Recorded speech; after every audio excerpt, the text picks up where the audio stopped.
모두 안녕하신지요?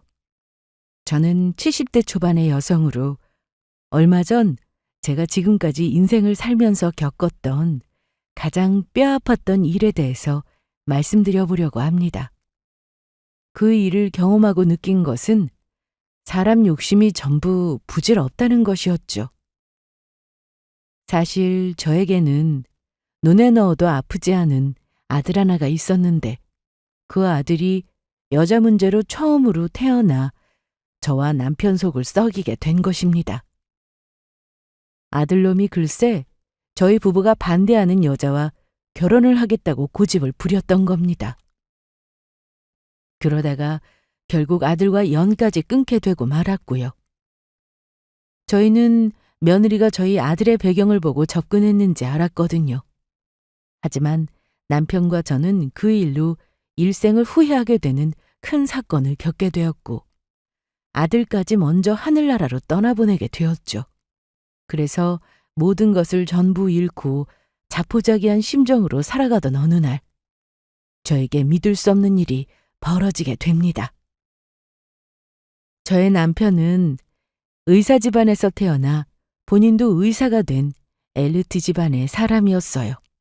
그래서 당신이 의사라는 것에 대한 자부심도 강했고요.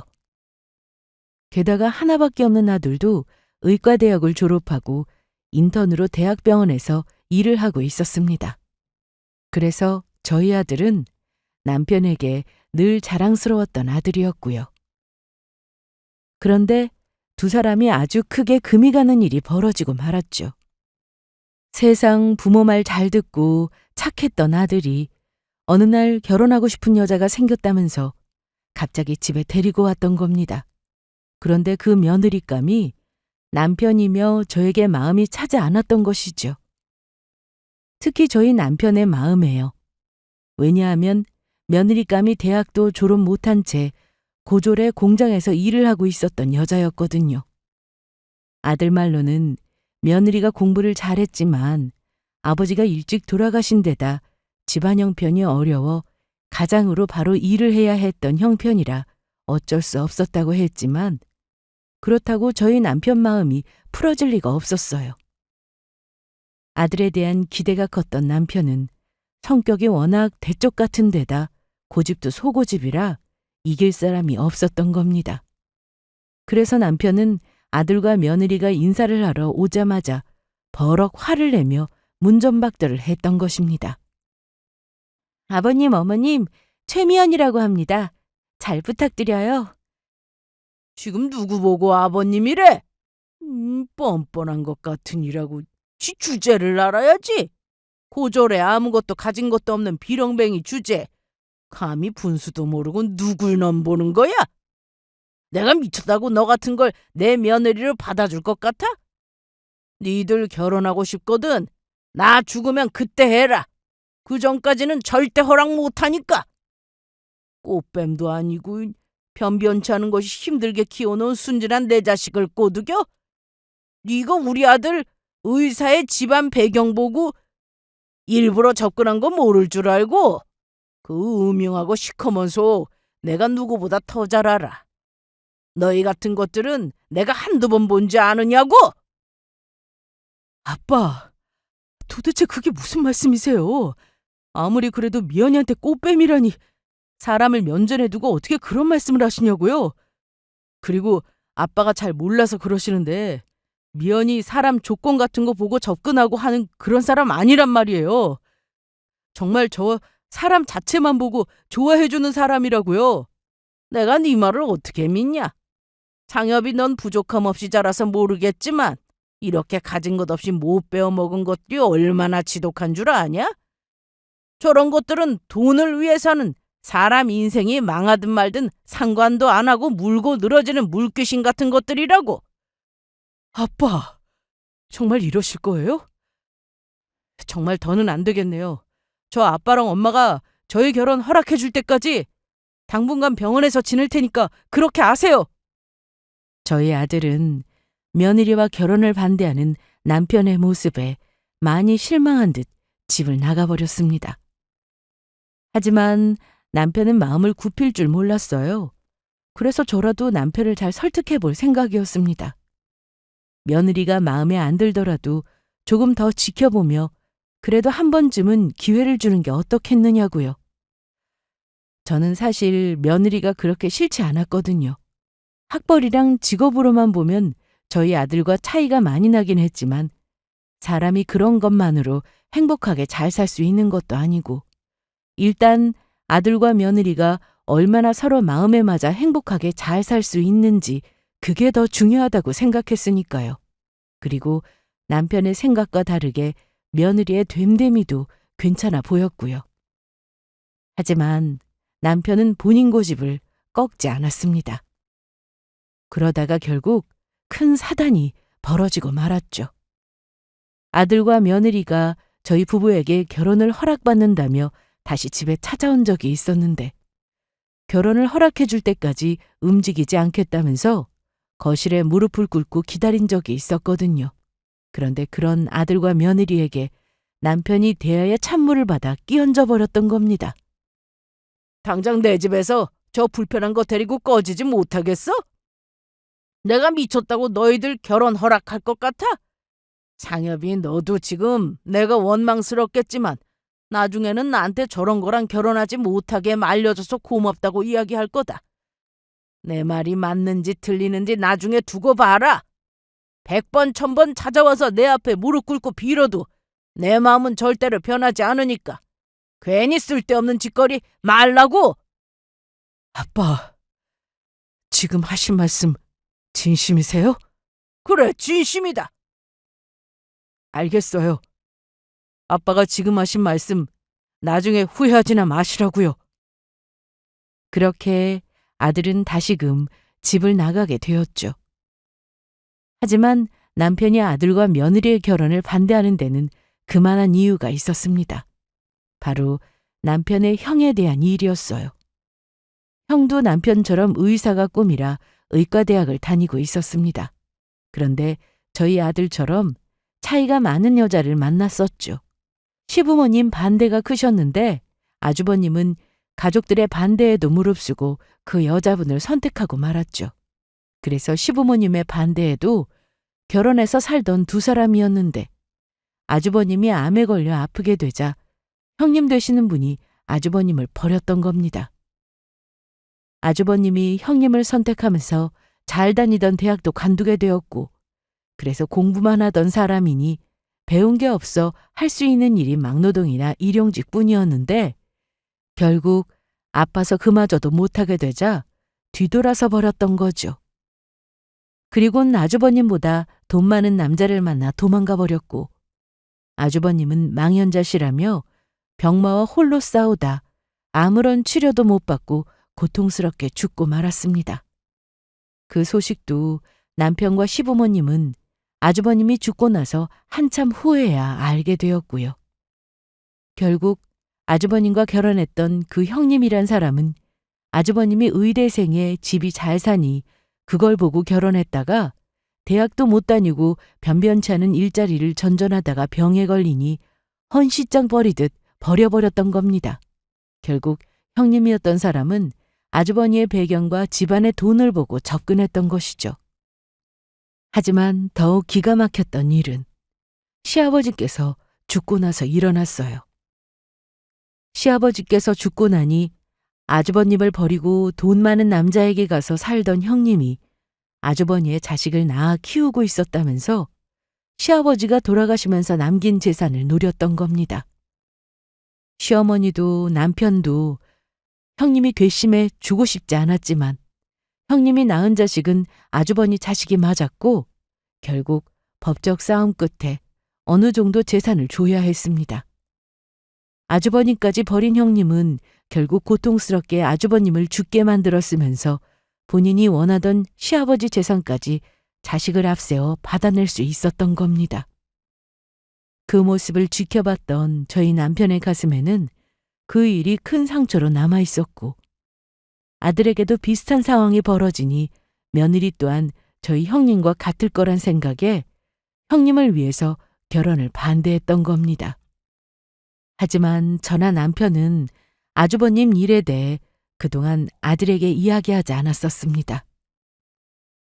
남편에게는 너무 가슴 아픈 기억이었고 굳이 일어나지도 않는 일을 걱정하며 아들에게 그런 이야기를 꺼내야 하나 싶었던 것이죠. 설마 저희 아들도 아주버니처럼 차이나는 사람을 만나게 될 줄 모르고요. 하지만 결국 아들은 저희가 반대하면 부모 얼굴을 안 보는 한이 있더라도 결혼을 하겠다고 하더라고요. 그 말에 남편은 난리가 났고 저도 큰 충격을 받고 말았습니다.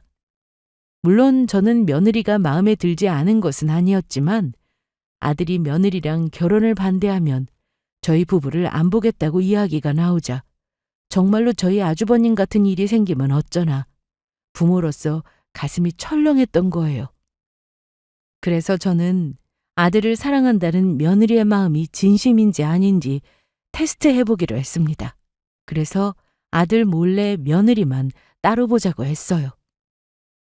너희 두 사람 진심으로 사랑하는 거 맞는 거니? 예, 어머니. 저 정말 상엽 씨 많이 사랑하고 있고 무슨 일 있어도 헤어지고 싶지 않습니다. 물론 제가 상엽 씨랑 많이 차이 나고 해서 어머님이 아버님이 마음에 들지 않는 것도 알고 있고 그래서 죄송스러운 것도 맞는데 그래도 헤어질 수 없을 것 같아요. 저 누구보다 상엽 씨 행복하게 해줄 자신 있거든요. 그래, 좋다. 그러면 이것 한 가지만 알아두어라. 우리 집 양반이랑 내 재산 아마 우리 아들한테는 땡전 한 푼 안 갈 거다. 우리 죽기 전에 좋은 곳에 기부해서 1원 한 푼도 안 남길 생각이거든. 네, 어머니 상관없어요. 어차피 저도 부모님 재산은 부모님 재산이라고 생각해서 어떤 결정을 내리시든 그것이 당연하다고 봐요. 그러니 저한테 굳이 어머님이랑 아버님 재산을 어떻게 하실지 말씀 안 해주셔도 됩니다. 너 정말로 우리가 아들한테 재산 1원 한 푼 안 남겨도 상관없다는 거니? 그러다가 우리 아들이랑 결혼하고 나면 마음 바꾸려고? 아니에요, 어머니. 정말로 그게 마음에 걸리시면 제가 결혼하기 전에 미리 재산 전부 기부하셔도 됩니다. 그럼 한 가지 더 이야기하마. 들어보니 너희 집 형편이 많이 어려운 것 같은데 네가 지금이라도 우리 아들이랑 헤어지겠다고 한다면 너랑 너희 가족 평생 먹고 사는 거 걱정 없도록 내가 큰 가게 하나 차려주마. 현금으로 달라면 내가 현금으로 줄 수도 있어. 지금 내가 처음이자 마지막으로 이야기하는 거니까 잘 대답해야 할 거야. 영원히 다음 기회는 없을 테니까. 어머니, 그런 말씀은 더 들어볼 필요도 없을 것 같아요. 저희 가족이 힘든 건 제가 알아서 할 문제고 그런 도움 원치 않습니다. 저는 그냥 상엽 씨만 있으면 돼요. 저는 상엽 씨가 가난한 집 사람이었다고 해도 그리고 의사가 아니었다고 해도 상관없이 사랑했을 거기 때문에 어머니께서 말씀하시는 거 전부 저에게는 필요 없는 것들입니다. 저에겐 상엽 씨 한 사람만 있으면 된다고요. 네가 아무리 그래도 나는 네 말을 못 믿겠구나. 네가 정말 우리 집이 가난하고 상엽이가 의사가 아니었어도 그렇게 이야기할 수 있을까? 너 정말 상엽이가 아무것도 가진 게 없고 죽을 병 걸려도 곁에 있어줄 자신이 있니? 절대 버리지 않고 같이 있을 자신이 있냐고. 이대로라면 정말로 상엽이 우리 남편한테 버림받고 가진 것 없이 집에서 쫓겨나게 될 거다. 물론 우리 아들이 의사 일은 계속할 수 있겠지만 사람 일은 언제 어떻게 잘못될지 모르는 거야. 어머니, 그래도 상관없어요. 물론 어머니 보시기에 제가 꼭 상엽 씨 재산이나 그 사람 조건 보고 이러는 거로 보일 수 있다는 것도 알고 있지만 저 진심으로 상엽 씨 사랑해요. 그래서 못 헤어지는 거라고요. 어머님, 아버님 두 분 가슴 아프게 해드려서 정말 죄송합니다. 그래도 허락만 해주신다면 저 아무것도 바라는 거 없이 그저 상엽 씨 한 사람만 보고 살겠습니다. 정말로 약속드려요. 며느리의 모습은 제가 볼 때도 진심으로 보였습니다. 물론 그렇다고 자식 일이니 안심이 되는 건 아니었지만 그래도 우리 아들도 좋다고 하니 마지막으로 한 번쯤을 며느리 말을 믿고 남편을 다시 한번 설득해보자 싶었어요. 그런데 제가 저희 남편을 설득해보겠다고 막 이야기를 꺼내려던 찰나에 며느리랑 만나는 걸 어떻게 알았는지 아들이 제가 며느리와 만나고 있던 카페에 들어왔던 겁니다. 그리곤 저에게 버럭 화를 내더라고요. 엄마, 지금 이게 뭐 하는 짓이에요? 미연이 만나서 또 어떤 아픈 말을 하려고 만나자고 했던 거냐고요. 엄마가 어떤 말을 해도 저랑 미연이 헤어질 수 없다는 거 정말 모르겠어요? 너 도대체 그게 무슨 소리야?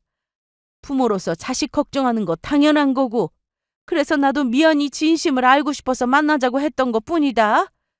엄마, 거짓말 따위 필요 없어요. 지금 막 아빠한테 전화해서 확인하고 오는 길이니까. 나는 그래도 끝까지 노력해보려고 아빠한테 전화했더니 아빠가 엄마가 지금 우리 두 사람 헤어지게 하려고 미연이 만나고 있다면서 저보고 당장 헤어지라고 했다고요. 이미 아빠한테 들어서 알고 있는데 엄마 왜 거짓말하세요? 그런 게 아니야.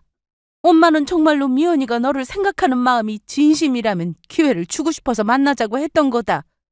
그리고 너한테 아직 못한 말이 있는데 네 아빠가 그러는 데는 다 이유가 있어서 그래. 그러니까 내 말 좀 듣고 네가 이해 좀 해주면 안 되겠니? 이해는 무슨 이해요? 엄마는 그래도 조금 다를 줄 알았는데 이젠 엄마도 아빠도 믿을 수 없고 두 분 허락도 필요 없어요. 제가 두 분 안 보고 살면 되니까요. 앞으로는 저 그냥 없는 자식이라고 치고 사세요. 이만 가볼게요. 저는 그때 아들을 붙잡고 이야기하려고 애썼습니다. 전부 오해라고. 며느리가 아들 너를 생각하는 마음이 진심이며 내가 내 아빠를 설득해보려고 한다고요. 하지만 이미 제 행동을 오해한 아들은 제 말을 들으려고도 하지 않았습니다. 결국 저희 아들은 그날 이후 정말로 영영 집에 들어오지 않았어요. 그리고 한 달 후쯤인가 아들놈의 친구를 통해 저희 아들과 며느리가 교회에서 작게 결혼식을 올리고 혼인신고를 해서 같이 살고 있다는 이야기를 듣게 되었죠. 그 말에 남편은 충격으로 뒤로 넘어가려고 했지만 저는 어떻게든 남편을 설득해 보려고 애썼습니다. 남편도 아들도 서로 마음이 돌아서 안 보고 살고 있지만 제가 남편이라도 잘 설득해 마음을 돌린다면 다시 두 사람이 화해하고 예전처럼 잘 지낼 수 있지 않을까 하고요.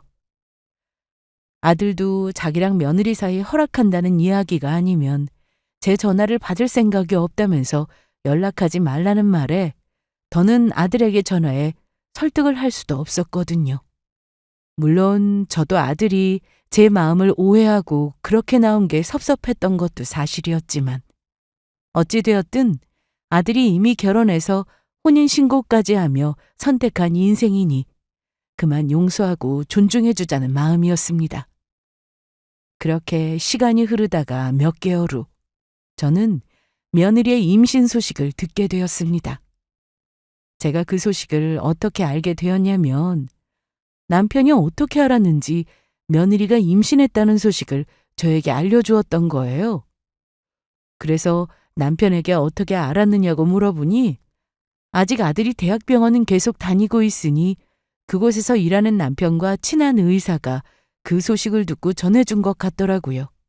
그런데 며느리가 임신을 했다는 소식에 남편도 마음이 바뀐 것인지 저에게 아들과 며느리에게 할 말이 있다면서 집으로 부르라고 했습니다.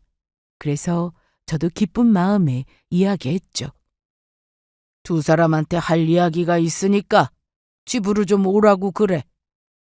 당신 그렇게 내가 이야기해도 귀뚱으로도 안 듣더니 며느리가 임신했다고 하니까 이제 두 사람 받아줄 마음이 생긴 거야? 여보, 잘 생각했어. 아이까지 생겼는데 어떻게 하겠어. 우리가 용서하고 받아줘야지. 그러면 내가 상여비한테 연락해서 얼른 오라고 할게. 그래서 저는 기쁜 마음으로 아들에게 연락을 했습니다.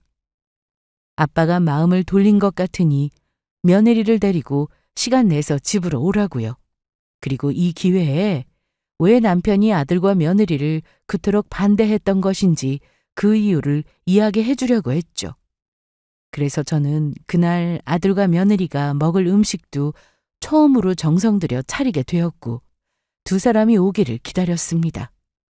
그런데 두 사람이 와서 밥을 먹으려고 식탁에 앉은 자리에서 남편이 정말 상상할 수도 없는 충격적인 이야기를 꺼냈습니다. 나는 저 아이 뱃속에 있는 애.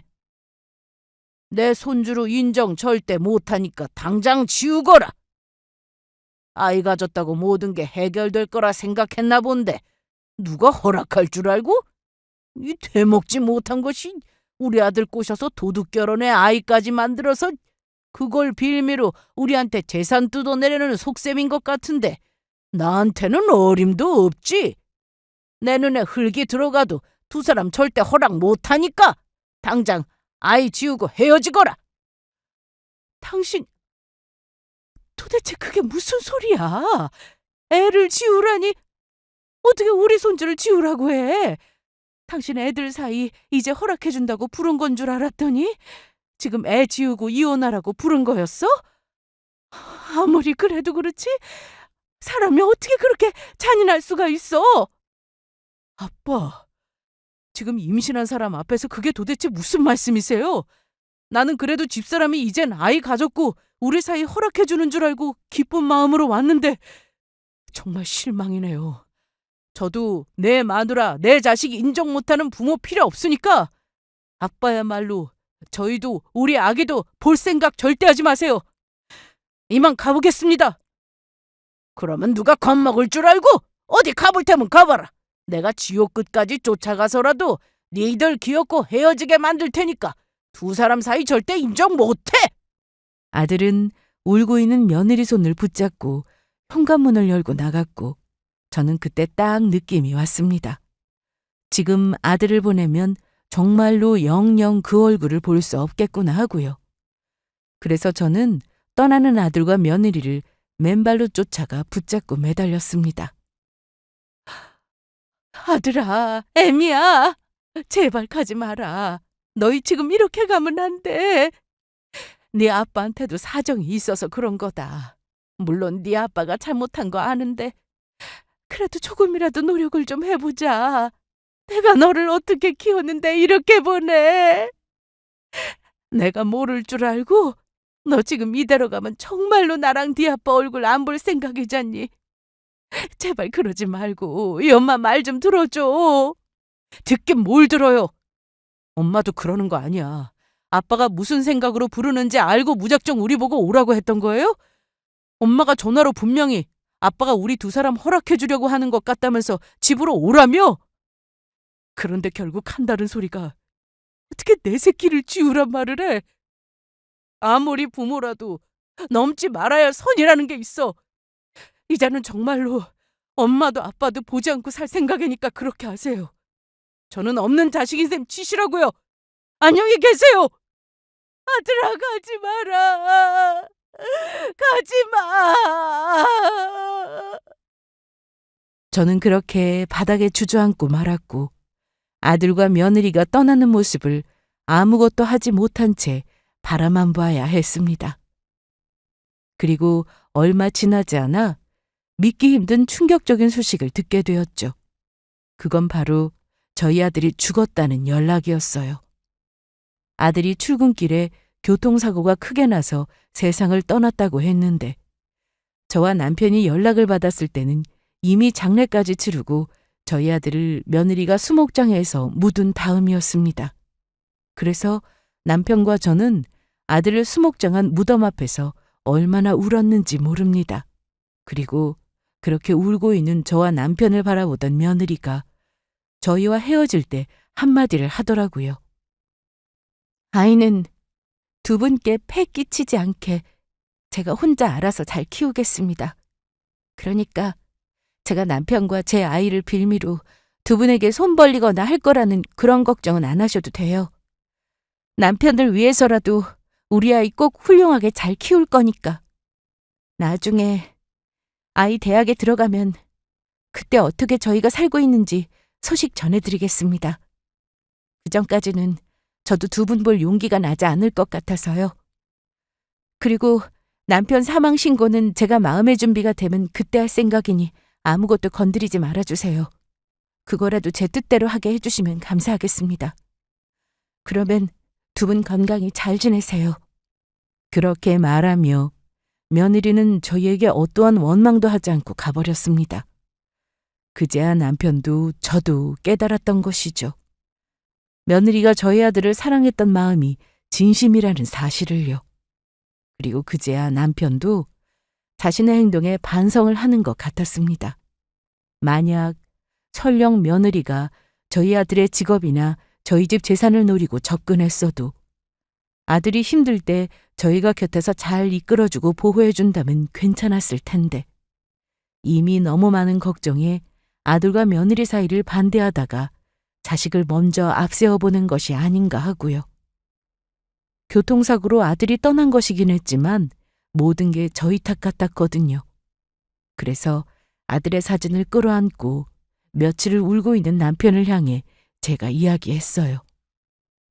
여보, 우리 더 늦기 전에 미연이한테 찾아가자. 우리 아들이 남긴 하나밖에 없는 핏줄이라도 지켜야 하지 않겠소?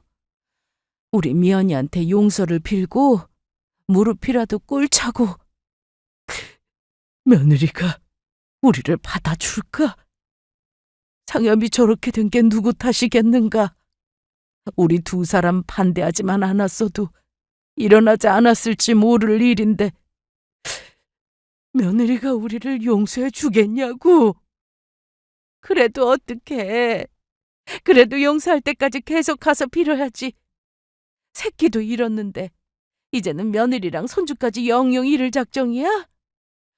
더 후회하기 전에 어서 가서 미안하다고 사과하자고. 그러게 내가 진작 두 사람 허락하자고 했을 때 왜 그랬어? 무슨 부귀영화를 누리겠다고 그렇게 반대했냐고. 그러게 말이야. 그냥 둘이 잘 사는 거 지켜보다가 정말로 우리 아들이 못 살거나 잘못될 것 같으면 그때 우리가 도와주면 되었을 텐데 내가 왜 그랬을까? 그렇게 남편과 저는 더 늦기 전에 며느리라도 찾아가 용서를 빌고 며느리와 뱃속에 있는 손주를 뒤늦게라도 챙겨주고 싶었습니다. 하지만 아들네 집에 찾아갔을 때는 예상치 못한 일과 맞닥뜨리고 말았어요. 며느리가 이미 방을 빼고 종적을 감췄던 겁니다. 그러면서 집주인이 저희가 찾아오면 며느리가 전해주라고 했다는 편지가 있어서 그 편지를 읽어보게 되었는데 남편과 저는 또 한 번 가슴이 무너져 내렸죠. 이 편지를 받으셨다면 저를 찾아오셨다는 건데 앞으로 저를 영원히 찾지 않으셨으면 좋겠습니다. 저희 남편 죽었을 때 어머님과 아버님과의 인연은 끝났다고 생각해요. 부모로서 자식을 걱정하는 두 분 마음을 모르는 것은 아니어서 이해해보려고 노력도 했었지만 왜 그토록 저를 미워하면서 마음에 들어하지 않으셨던 건지 저는 아직도 이해를 하지 못하겠습니다. 남편이 떠나면서 전 이미 지칠 대로 지쳤고 만약 저를 찾아오신다면 남편 따라 확 죽어버릴지도 몰라요. 두 분 얼굴 다시는 보고 싶지 않다고요. 제가 하는 말 그냥 하는 소리 아니니 절대로 절 찾지 말아주세요. 두 분이 저와 남편에게 그리고 저희 뱃속 아이한테까지 어떻게 하려고 했는지 평생 잊지 않을 겁니다. 며느리의 편지에 저와 남편은 며느리를 찾는 걸 포기했습니다. 아들도 떠난 마당에 며느리가 정말 나쁜 마음을 먹으면 어쩌나 걱정이 되었으니까요. 그제야 남편도 아들과 며느리 사이를 허락해 줄 걸 다시 한번 뼈저리게 후회하는 것 같았습니다. 게다가 아들 죽은 게 꼭 저희 탓 같았으니 무슨 염치로 며느리를 더 찾나 하는 마음도 있었던 거죠. 그저 남편과 저는 며느리가 부디 아이와 함께 잘 살길 바랄 뿐이었죠. 그렇게 살다 보니 9년이란 시간이 흐르게 되었고 남편이 지병으로 저보다 먼저 세상을 떠나게 되었습니다. 자식을 먼저 보낸 입장에서 남편까지 보내게 되니 세상에 혼자 남겨진 것 같고 허무한 마음이 컸습니다. 결국 내 인생이 남편과 자식을 먼저 보낸 채 이렇게 끝나는 건가 싶었던 것이죠. 그러다 결국 다시 한번 살아온 인생을 되돌아보게 되었습니다. 그런데 자꾸만 시간이 지나니 며느리와 손주 생각이 들더라고요. 어떻게 살고 있는지 많이 궁금했지만 직접 찾지는 않았습니다. 시간이 많이 흘렀다지만 현재 며느리가 재혼을 했을 수도 있고 혹시나 제가 찾아가면 정말로 나쁜 마음을 먹을까봐 겁이 났던 거죠. 그런데 저희 남편이 떠나고 1년이란 시간이 흐른 어느 날 저희 친구에게서 전화가 왔던 겁니다.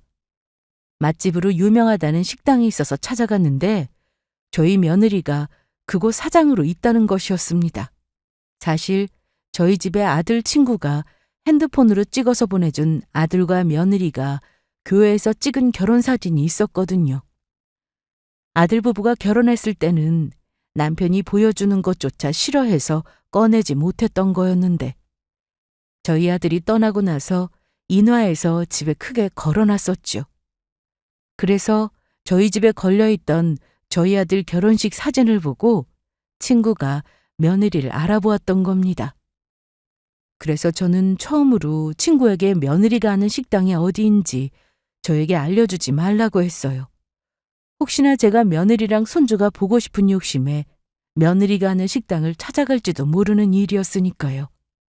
하지만 사람이 소식을 모를 때라면 몰라도 어디 있는지 알게 되니 자꾸만 얼굴이 보고 싶고 생각이 나는 것이었습니다.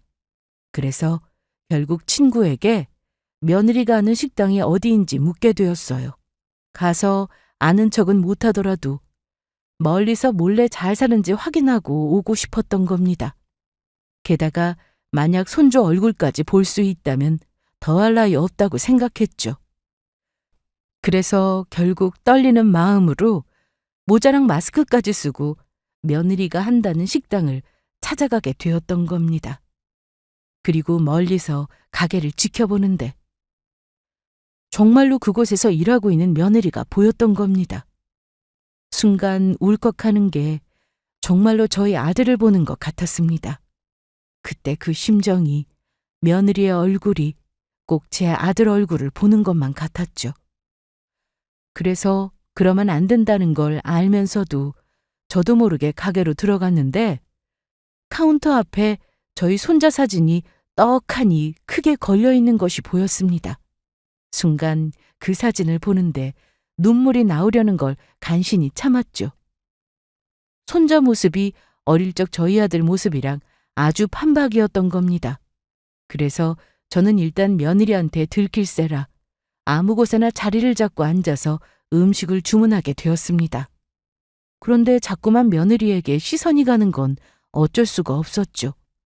하지만 제가 음식을 주문한 후 종업원이 가져다 준 음식을 먹지 않고 몰래 며느리만 쳐다보자 며느리가 그걸 눈치채고 저를 이상하게 생각했던 것인지 말을 걸었습니다. 저 혹시 손님 왜 음식을 안 드시는지 여쭤봐도 될까요? 혹시 저희 음식이 마음에 안 들어서 저에게 무슨 하실 말씀이라도 있어서 계속 쳐다봤던 걸까요? 아니에요. 그냥 제가 아는 사람이랑 많이 닮아서 그랬어요. 하지만 며느리에게 안 들킬 거라는 생각과 달리 며느리는 마스크를 쓴 제 얼굴을 단번에 알아봤습니다. 그리곤 저를 알아보자마자 제 마스크를 벗겨 제 얼굴을 확인하며 화를 내고 말았습니다. 아니, 당신이 여긴 무슨 일이에요? 예전에 저한테 그만큼 했으면 됐지. 여기는 도대체 왜 찾아온 거냐고요. 이번에는 얼마나 괴롭히려고 저를 찾아오신 거냐고요. 이제는 하다 저희 가게 망치러 찾아오신 거예요? 미연아, 그게 아니야. 나는 그냥 단지 너랑 우리 손자가 잘 사는지 궁금해서 그것만 확인하고 가려고 했던 거야. 확인은 무슨 확인이요? 저희 아들 지우라고 했던 사람이 누군데 이제 와서 도대체 무슨 확인을 한다는 말씀이세요? 며느리의 말에 주변 사람들이 웅성거리기 시작했는데 다행이라면 점심시간이 끝난 지가 오래되어서 사람이 별로 없었다는 것이었습니다. 그래서 저는 재빨리 자리를 일어나서 떠나려고 했어요. 그런데 순간 주방에서 나오는 남자의 모습에 저는 놀라 그만 숨쉬는 것도 잊고 말았습니다. 내가 미안하다. 다시는 찾아오지 않으마. 여보, 밖에 왜 이렇게 시끄러운 거야? 혹시 무슨 일 있어? 주방에서 나왔던 남자는 바로 죽은 줄 알았던 저희 아들이었던 겁니다. 세월이 흘렀지만 며느리를 볼 때 그랬던 것처럼 저희 아들이란 사실을 저는 바로 알 수 있었습니다. 그래서 저는 살아있는 아들의 모습에 비명 같은 소리로 물었습니다. 너 이게 어떻게 된 거니? 상엽이 너 살아있었던 거야? 네가 죽지 않고 살아있었어? 엄마가 여기까지 무슨 일이에요? 엄마 얼굴 보고 싶지 않으니까 당장 돌아가세요. 저는 10년 전 그때 죽은 셈 치시라고요. 아들의 목소리를 확인할 순간 진짜 저희 아들이 맞는다는 생각에 저는 머리가 아찔하니 기절할 것만 같았습니다. 그래서 저도 모르게 다리에 힘이 풀려 바닥에 주저앉고 말았어요. 그리곤 저도 모르는 사이 눈에서 눈물이 주룩 흘렀습니다. 우리 아들이 살아있었어. 아이고. 하느님, 부처님 모두 감사합니다. 우리 아들이 죽지 않고 살아있네. 너 그런데 왜 도대체 죽었다고 그랬던 거니? 가만히 보니 우리한테는 죽은 척하고 미연이랑 계속 살고 있었던 것 같은데 왜 죽었다고 한 거냐고. 네가 진짜 죽은 줄 알고 나랑 네 아빠가 얼마나 가슴 아팠는 줄 아니? 엄마, 지금 그걸 정말 몰라서 묻는 거예요? 엄마랑 아빠가 저랑 우리 집사람한테 어떻게 했는지 벌써 잊으신 거냐고요? 엄마랑 아빠가 반대해서 내 가족 지킬 수 있는 방법이 이것밖에 없어서 그랬어요. 내가 죽었다고 해야 아빠도 그만 포기할 테고 우리 집사람이랑 뱃속의 아이도 지킬 수 있을 것 같아서 의사란 직업도 포기하고 교통사고 나서 죽은 척 그렇게 연기하고 숨어서 살았다고요. 왜요? 엄마랑 아빠는 제 새끼까지 죽이려고 했는데 저는 죽은 척하면 좀 안 되는 거예요? 그러니까 저 더는 엄마 얼굴 보고 싶지 않으니까 저희 가게에서 당장 나가세요. 나가시라고요! 아들은 제 팔을 붙잡고 저를 가게 밖으로 쫓아내려 했습니다. 그런데 모든 걸 지켜보고 있던 사부인이 저희 아들을 말리며 나섰던 겁니다. 김서방도 그렇고 미연이 너도 지금 뭐 하는 거냐? 너희들 당장 그만두지 못하겠니? 아유, 사부인 괜찮으세요? 장모님 안 돼요. 엄마가 저희한테 어떻게 했는데요? 엄마가 집사람한테 저랑 헤어지면 돈 주겠다면서 괴롭혔다고요. 게다가 저희 아빠는 뱃속에 있던 저희 애까지 지우라고 했다고요. 그걸 누가 몰라서 그래? 김서방이랑 미연이가 나한테 수도 없이 한 이야기 아니야. 물론 나도 내 딸 반대하면서 괴롭혔던 자네 부모님의 마음에 드는 건 아니야. 그래도 왜 그랬는지 그 이유라도 제대로 들어봐야 할 거 아닌가? 그리고 내가 이런 말까지 안 하려고 했는데 사실 김서방이랑 미연이 처음 식당 차릴 때 내가 도와줬던 돈이 어디서 나왔는지 아는가? 사실 그 돈 여기 있는 사부인이랑 바깥사돈이 주신 거였어. 예? 장모님, 저희 가게 차릴 때 돈을 저희 엄마랑 아빠가 주신 거라고요? 도대체 그게 무슨 말씀이세요? 엄마, 그게 무슨 소리야? 그거 엄마가 우리 몰래 그동안 모아두었던 돈으로 식당 차리려고 준 거였잖아. 우리 돈 줄 때도 엄마 돈이라고 이야기하지 않았어? 사실은 그게 아니다. 사부인이랑 바깥사돈이 절대 비밀로 해달라고 나한테 부탁을 해서 내가 그동안 너희들한테 말 안 하고 있었는데 사실은 김서방이 죽은 척하고 미연이 너 애 데리고 참석했을 때 사돈께서 나를 찾아왔었다. 그리곤 내 앞에서 무릎 꿇고 빌더구나.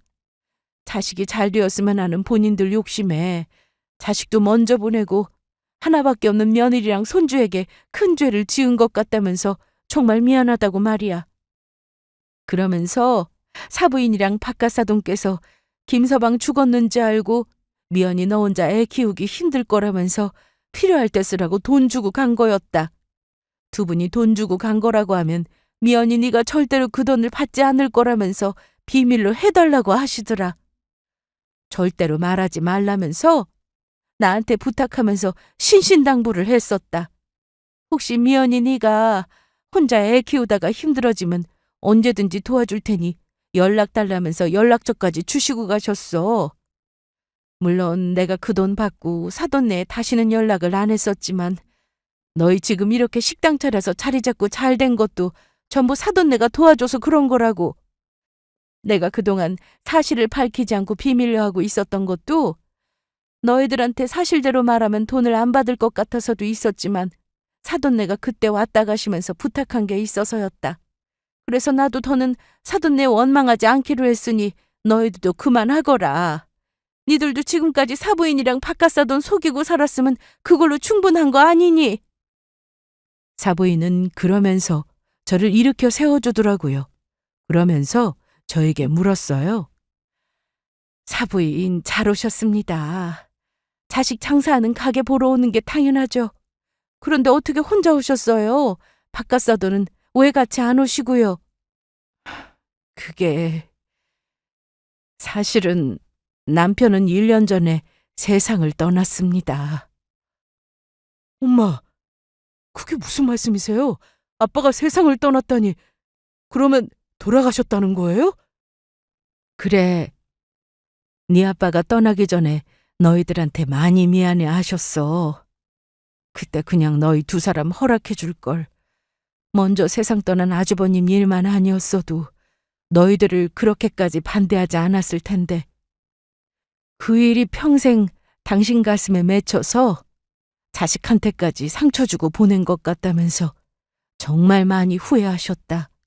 그래서 살아생전 미연이라도 다시 만나게 되면 미안했다고, 그게 당신 진심은 아니었다고 전해달라고 했는데 결국 이렇게 이야기하게 되는구나. 큰아빠 일이라뇨?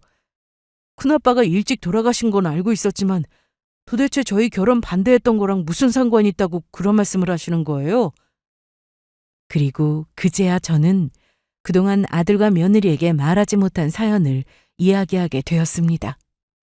아주버님도 저희 아들처럼 차이가 많이 나는 집 여자를 만나 사랑해서 도망까지 가서 같이 살았는데, 여자는 아주버니의 배경과 집안의 돈을 보고 처음부터 접근을 했던 거였고, 그래서 아주버님이 병들고 아프자 버리고 떠나버렸다고요.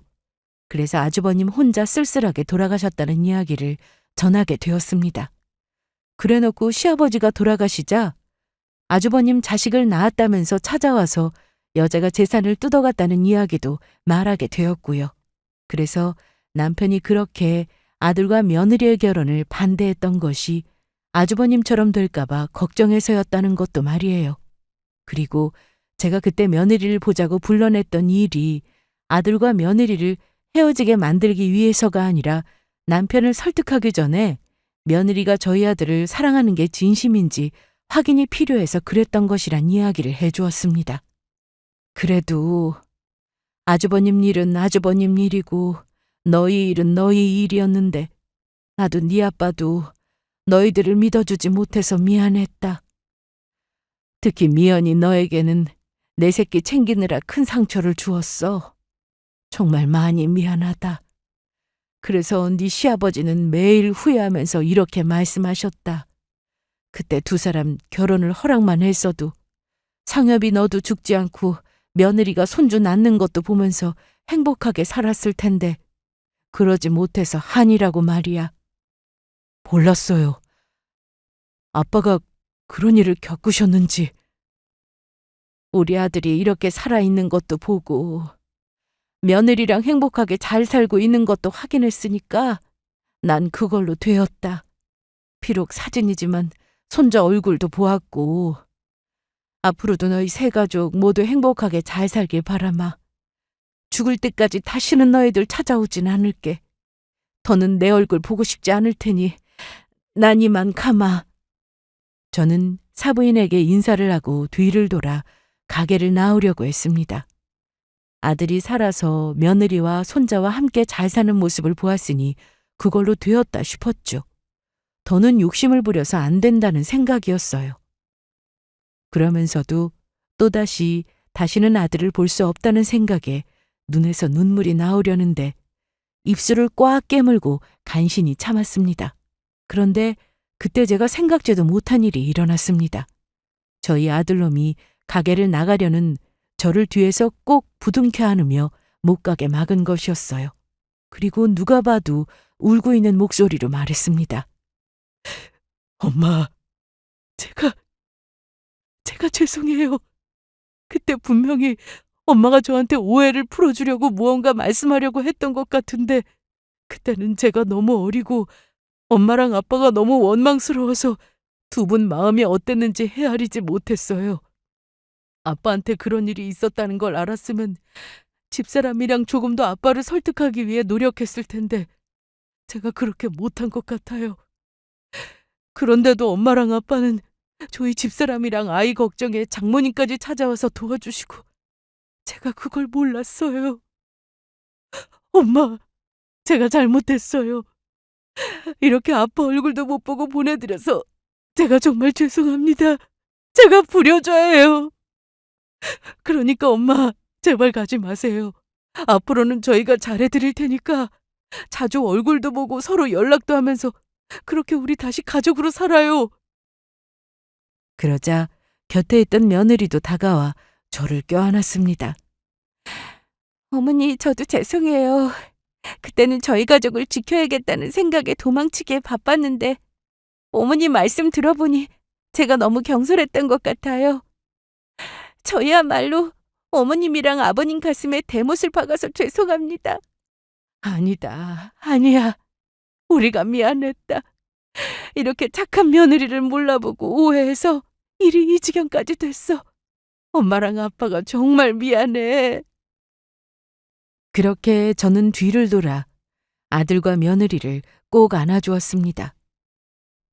그리고 서로에게 계속해 미안하다는 말을 반복했던 것 같습니다. 오랜 시간이 걸려 그렇게 저희 가족은 서로를 용서하며 화해를 하게 되었습니다. 그리고 저는 그제야 처음으로 손자 녀석도 만날 수 있었습니다. 얼마나 아이가 예쁘고 눈이 초롱초롱한지 눈에 넣어도 아프지 않을 것 같더라고요. 그 후 저는 아들 내외를 데리고 남편의 산소에도 다녀왔어요. 아들과 며느리가 남편 산소 앞에서 얼마나 울었는지 몰라요. 아들은 남편의 산소 앞에서 남편 마음을 몰라줘서 너무 늦게 와서 미안하다며 정말로 대성통곡을 했습니다. 하지만 저는 잘 알고 있었어요.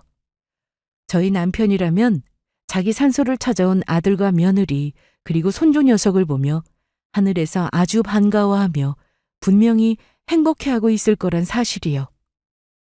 부모 자식 간이란 원래 그런 거니까요. 오랜 시간 서로 오해하고 미워했어도 서로의 진심을 알게 되는 순간 그 많던 원망도 사라지고 미움도 사라지는, 그래서 오롯이 애정과 애틋함만을 남게 되는 그런 존재라는 걸요. 그리고 현재 저는 사부인과 손주 녀석 키우는 재미에 흠뻑 빠져 행복한 나날을 보내고 있습니다. 조금 정신이 없긴 하지만 말이에요. 인생에 남은 것이 없다고 생각했는데 이렇게 제 눈앞에 사랑하는 아들과 며느리 그리고 손자의 모습을 보며 제가 가진 것이 많다는 생각이 들었습니다. 그리고 제 나이도 있으니 남편이 남기고 간 재산에 대해서 아들과 며느리랑 상의한 적이 있는데 하는 말이 저보고 쓰고 싶은데 쓰라고 하더라고요. 자신들은 이미 부모님의 사랑이라는 큰 유산을 충분히 받을 만큼 받았고 바라지 않는다면서요. 그래서 일부 남편 이름으로 보육원에 기부를 했는데 나머지 재산은 어떻게 할지 곰곰이 생각해 보려 합니다. 사람 인생은 어떻게 될지 알 수 없다고 하더니 저는 그렇게 우여곡절 끝에 저희 아들을 다시 찾으며 또 한 번의 인생의 행복을 누리게 되었습니다. 그리고 여생 감사한 마음으로 살아보려 합니다. 여러분도 부디 모두 건강하시고 행복하시길 바랍니다. 감사합니다.